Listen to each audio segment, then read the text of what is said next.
Hello, children. Today we will learn chapter number 7, The Farmer and the Eagle. Means एक किसान और एक eagle की स्टोरी पढ़ेंगे. One day a farmer was walking home after a hard day's work in the field.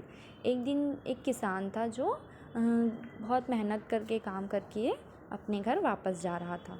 He saw something strange in the grass beside the road. फिर उसने कुछ अजीब सा देखा ग्रास के पीछे. रोड के कॉर्नर पे ग्रास था, उसके पीछे उसे कुछ अजीब सा लगा.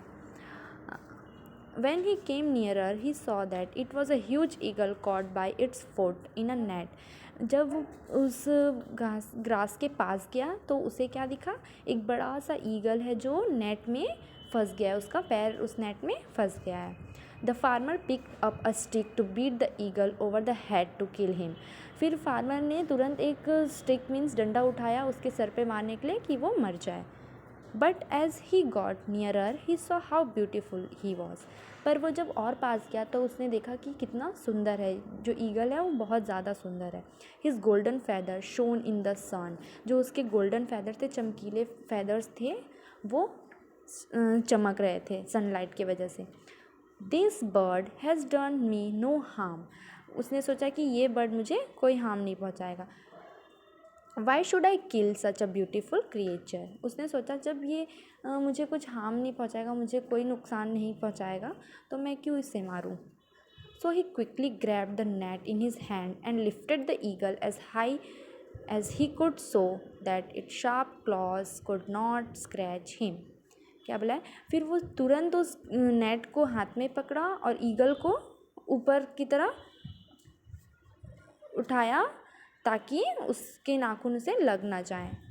Taking out a knife in his other hand he soon cut the cord. फिर उसने दूसरे हाथ में चाकू लिया और उसने उस नेट को कट कर दिया. Okay. And in next page the eagle flew up into the air, so glad to be free, and the man's heart was happy to see the magnificent bird fly off into the sky. मतलब है जब उसने उसको काटा, उस net को काटा, तो ईगल तुरंत ही हवा में उड़ गया, एकदम फ्री होके उड़ने लगा. फिर जो मैन था, आदमी था, उसे बहुत ज़्यादा अच्छा लगा कि एक इतनी सुंदर बर्ड हवा में उड़ रही है, आसमान में उड़ रहा है. A few weeks later the farmer was resting next to a stone wall. कुछ समय बाद जो फार्मर था वो एक स्टोन का वॉल, मतलब पत्थर का दीवार था, वहाँ पे रेस्ट कर रहा था. और फिर the eagle was flying way up in the sky. फिर वहीं पे ही वही ईगल उड़ रहा था.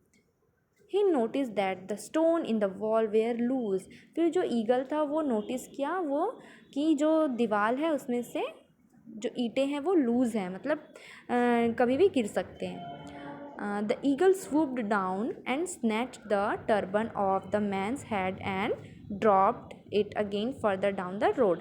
फिर वो जल्दी से नीचे आया और उस जो पगड़ी पहने थे, जो आदमी पगड़ी पहना था, उसे खींच के वो तुरंत उसके सर से नीचे गिरा दिया. तुरंत the man jumped up and ran to get his turban. फिर वो जो मैन था वो उठा और दौड़ के अपने पगड़ी को लेने गया, जो सर में बांधा था उसे लेने गया. Just then there was the crash and sound of falling rocks and the whole well fall down. जैसे वो फार्मर अपनी जो उसको लेने गया टर्बन को, वैसे ही क्रैश का साउंड आया, पूरा वॉल गिरने का साउंड आया. फिर उस फार्मर ने ईगल को कहा, thank you beautiful eagle, said the farmer. उसने उस ब्यूटीफुल ईगल को थैंक यू बोला. If you had not snatched my turban the wall would have fallen on top of me. उसने कहा अगर तुम मेरे सर से टर्बन नहीं हटाते तो मैं वॉल के नीचे दब जाता. I would have been killed. फिर मैं दब कर मर जाता. I once saved you from the net and now you have save me. उसने कहा कि मैंने तुम्हें एक बार नेट से बचाया, नेट में तुम फंसे थे तो उसमें मैंने तुम्हें बचाया और अब तुमने भी मुझे बचाया. We will be friends for ever. हम लोग हमेशा के लिए दोस्त बन जाते हैं. ओके.